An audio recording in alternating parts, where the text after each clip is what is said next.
They really are going to build this thing in broad daylight.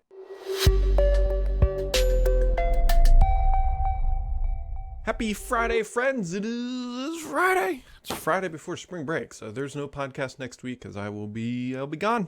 I'll be out on the road doing road things and visiting some national parks. So no podcast next week. There's a lot of drama, if you will. Not drama is the wrong word. A little back and forth going on in the industry this week. So let's just dive into the tech news. Hopefully you had a wonderful week.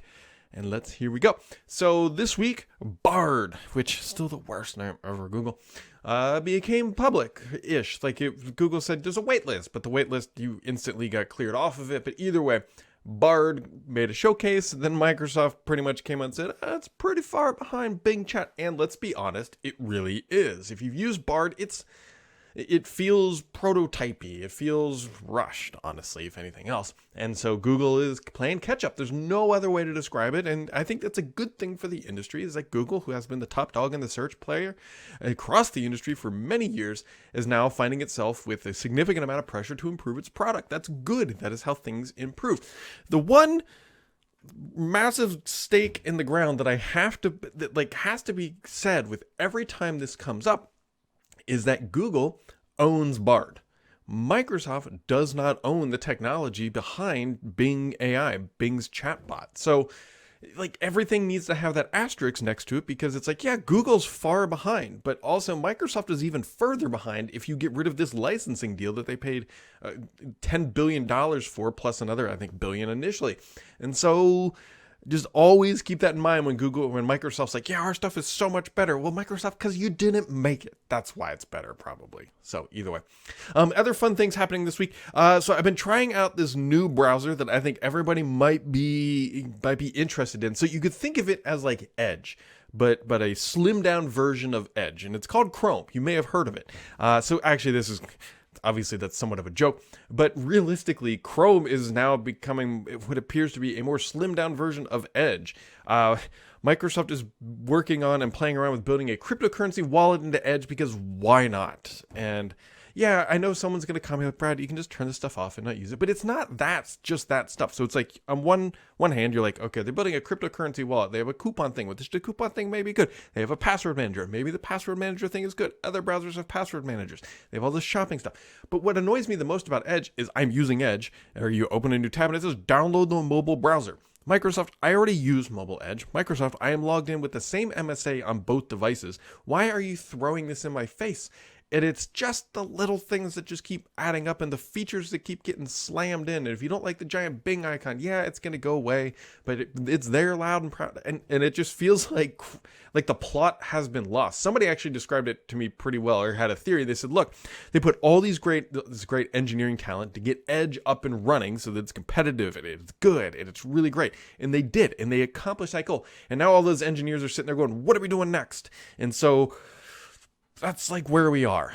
Anyway, so that's that. Other things happening in the AI world. DALL-E 3. Now, it has not been officially released, but Bing this week says, hey, we can generate images now. We can do it, and we're using an unnamed DALL-E model. Now, Bing Chat, was using ChatGPT 4 before ChatGPT 4 was announced. And so I am almost certain this is based on DALL-E 3, which should be announced in the next several weeks or so, something like that. And so you can use Bing to generate images. Now, the images are not quite as good as Midjourney V5. I haven't tried, Adobe announced one too. I think it's called Firefly. And Adobe's got an interesting model where they say they only trained it on licensed images, which is a really smart move. And so that's Adobe's differentiator. So it'll be commercially viable once it becomes out there and usable for commercial purposes. And so anyways, DALL-E is now 3 is right around the corner. Bing AI is using it. You can generate images, although you are limited to a specific number. And then it's also weirdly tied into Microsoft rewards, because why not? Also, more importantly, this week, there was a pretty massive vulnerability discovered, not just in Windows, but across a lot of screenshotting tools. And Snipping Tool has been updated for insiders to resolve this bug. The TLDR, the simple version of it is if you crop an image with the Snipping Tool, people can uncrop it if you share it. So just keep that in mind. So if you cropped out, if you took a picture of a credit card and you cropped out the credit card numbers, it is possible to potentially recover those numbers. It's not perfect and it's not every single image. I think it also depends on the format, but just be like exceptionally aware that if you've shared cropped images, just know that people may now be able to uncrop them, which is actually a pretty big deal. On the Windows 11 side, 11, we'll call it 11.12. So there was a Windows 11 Canary build that came out, 25324. There's File Explorer improvements. There's SHA-3, I believe, security. Also debuting this week, Microsoft it's in the Vive tool, so it's not officially announced yet, I believe. Microsoft is going to let you turn off the clock and date from the system tray. Now that is really odd because that has been there since the dawn of time. And it's like, why would Microsoft let you turn this stuff off? Well, my friends, I think it's going to come back to being related to this. Now, this image comes to us from, I believe, Ignite. And this was the leaked image of Windows 12, if you will. It was called Windows 11, I believe, Next Valley, which I believe is now codenamed Hudson Valley. But the short version is that this image, we all believe, is actually not conceptual. Like, it's more of, well, it is conceptual, but it's like this is where we're going. We're building towards this. How do we get there? And if you keep this image in reference, being able to remove the clock and system tray date stuff suddenly makes more sense because it's like, oh, Microsoft's going to let you turn that off, at least let you turn it off, or maybe telling you they're going to turn it off. We don't know yet. That's just one thing, right? It looks like it's an option, but Microsoft could hide the ability to turn it back on. We don't know yet. Again, just keep all that with a grain of salt. But if you imagine, if they're going to truly turn the taskbar into a dock like we believe they're going to, and they got to move that stuff, it starts with being able to turn it off. And here we are, and it all is maybe really starting to come together for this. Now, Microsoft, with these Canary builds, we don't believe are going to enable any of this new UI functionality, or maybe they will. Maybe they will truly just build it in broad daylight and say, we don't care, we're just going to test it and keep going as fast and as quickly as we can to get to Windows 12 for 2024 release. We don't know the details, but you guys got to see where I'm going with this. Microsoft very clearly just is like, look, we're doing this. Also in the Canary build, they're now 3 widgets wide, if you will. The widget panel is getting more extensive. I'm curious how many people use the widgets in a really demanding fashion, if you will. I don't know. Like, to me, it's just I keep the little weather icon. I never read the news because it's like a doom panel. You read it out, it's like 17 reasons you're going to die in the next 5 minutes. It's like, okay, let's tone it down a little, Windows. But either way, Microsoft continues to build Windows 12 in broad daylight, and I do think that these features are related to where the vision of Microsoft is heading. So just kind of keep that in mind as you start seeing these crazy things pop out, because there's also an image floating around, or actually somebody was able to enable it. We're almost back to Windows 10, by the way, moving the widgets icon over to where the system tray is. So in Windows 11, now you can't do that currently, but it's like they're rebuilding this wheel here. And so keep that in mind. Other good news of the week, Loop. Microsoft has finally announced Loop. It's a Loop. But they have finally released Loop in public preview, and you can get it in your enterprise account, although your IT admin will have to enable it. And it does take some time. So they don't just flick a switch and then you suddenly get it. It takes more than 24 hours, at least, that in our experience at work. So just keep that in mind. But Loop is here. Loop is a Notion ripoff, and Loop is doing exactly what we would expect it to do. And I will tell you, the Loop components work pretty darn well.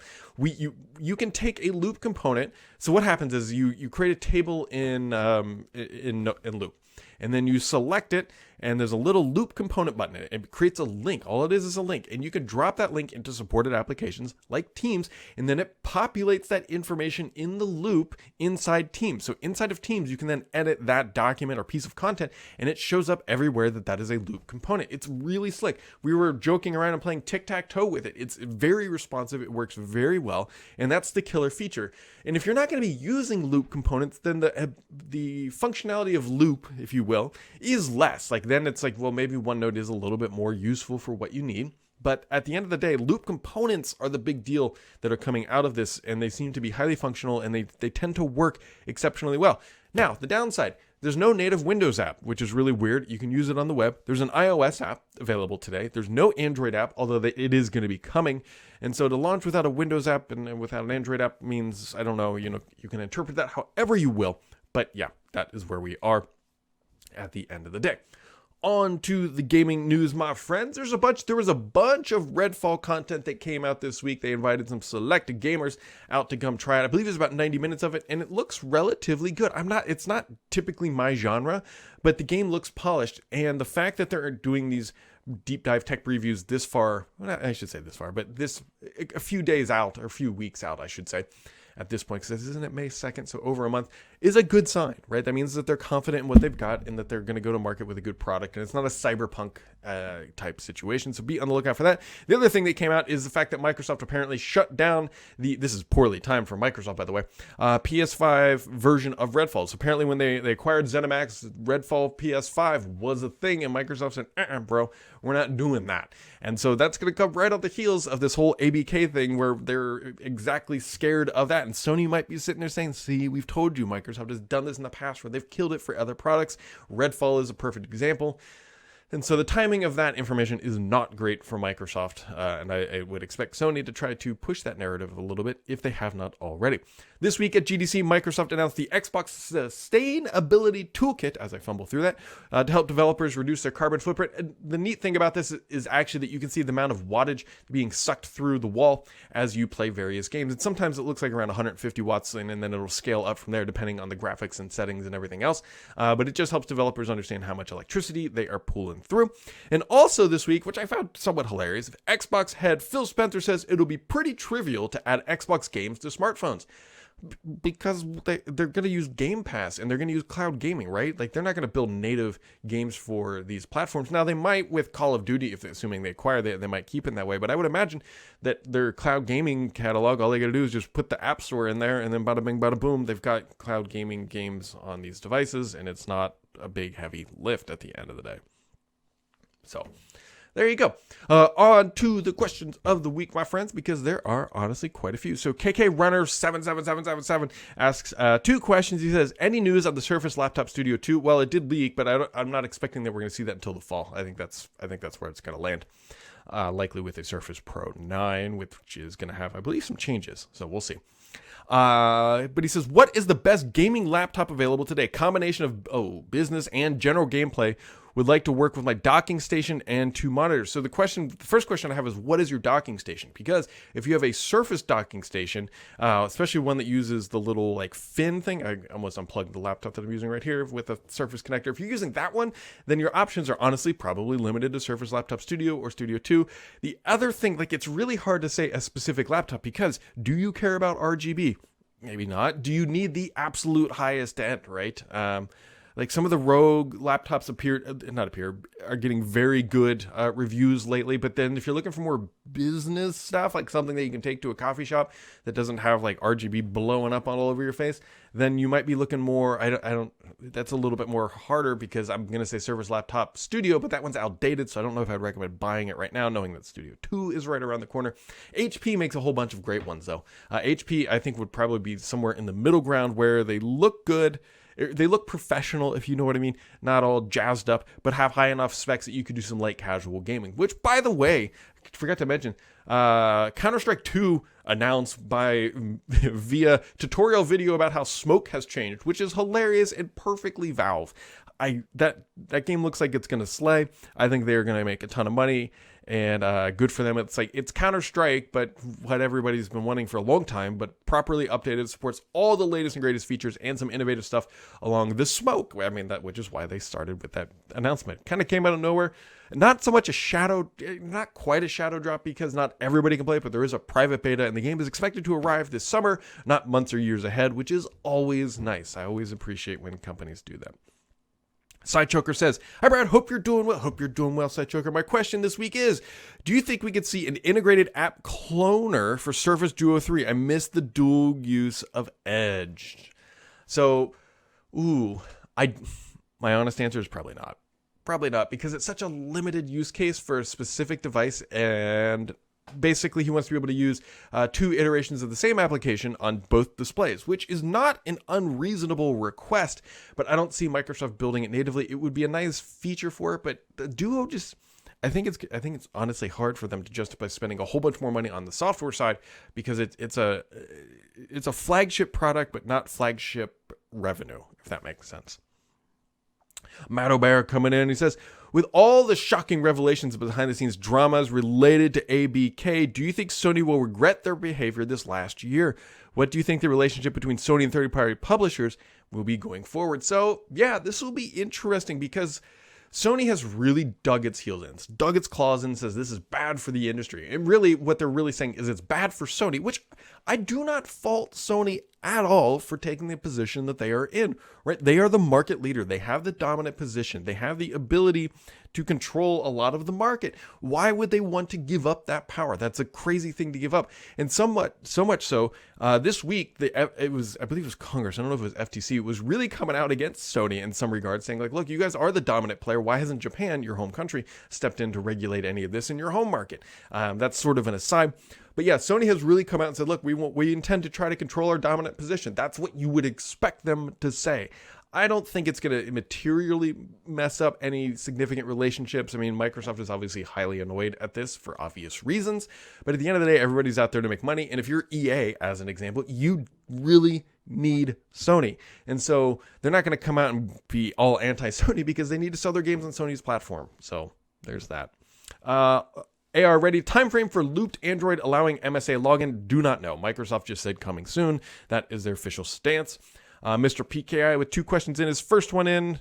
He says, did anything of interest pop out of the game developer conference last week? Well, there was the sustainability toolkit that Microsoft has released. I believe they are also briefing people, game developers, on updates to the XDK, which is the development box or development software for Xbox. Haven't heard anything too significant come out, but no, I don't think there's anything major that came out of this event, unlike we had seen several years ago. And then he goes on to ask, do you think people are going to switch to Google Docs Workplace now that it has AI for answering emails, or are businesses going to stick with Office 365? I don't think businesses are going to switch. I think that it's very hard to get away from Office 365. If you want to talk about dominant player position, Microsoft and its ability in the Office space is absolutely a dominant player. Microsoft does have AI that is compatible or better than what Google is doing, although Microsoft is not available for everybody. It's called Copilot. They announced that. Was that last week? And so, yeah, I don't think anybody's uprooting ship to switch to Google Workplace because of this. Brother Nod says, any rumors on when we might expect a non-beta build of Loop? Curious when I can get it. I hope to get it at work. So at work, you can get it now, but your admin has to go in and manually enable it. And then it takes at least 24 hours from that point to be enabled. We don't know when the non-beta version is coming. It's pretty good right now, but we don't know what actually Microsoft's roadmap includes, including additional features to get it out of that beta state. Again, remember that beta has just become such a perpetual term of in progress or in development rather than a beta that we're used to from, let's say, the late 90s or something like that. It says, also, how do you feel your new job has influenced your opinion of Microsoft and how you think about them compared to when you were a journalist first and foremost? Fantastic question. First off, from the software development side, I am much more probably empathetic to things that go on. I totally understand the massive world of edge cases. I mean, not that I was not a developer sympathetic position before. I mean, I did some coding way back in the day. But now that we're shipping and going through all those processes, I have a better respect for what they do. Granted, the scale that they do it and the volume they do it is totally unrelated to how we do it because they are massive and they have effectively unlimited resources at the end of the day. So their choices still are quite annoying, knowing that they could do better because they have the ability to do better and the funding to do better, but sometimes they just don't. I'm much more nervous about Windows updates. That's definitely been a thing since moving over to Stardock. By all means, we ship Microsoft software that runs on Windows, and it tinkers with Windows a bit. And so Windows updates are way more scary now than they used to be. And the Joe Finn coming in with the ending question of the week. What is on your Windows API wish list? So I don't know if I could say a specific API because there are some that come to mind, but what I wish Microsoft would do is 1, stop changing them, and 2, document all the APIs that they are allowed to use, right? One of the things that happens in Windows is there are tons of undocumented APIs and features that have existed for a long time, and Microsoft refuses to document them and make them stable, probably because they want to change them all the time. And so getting them to stabilize their APIs, I think, would be the top of the wish list. So there you go, my friends. That has been another week. Like I said, there's no podcast next week, so you can either twiddle your thumbs, play some solitaire, or play many of the games on Game Pass. I'm still playing a lot of Age of Empires 2. I cannot beat where I'm stuck on Age of Empires 2 right now is I'm trying to one-on-one beat the computer on the hardest setting. So I can't remember there's hardest and then extreme. I don't even know how I'll ever do extreme. I'm getting close on hardest, but I can't, I keep dying. They keep night rushing me and I die.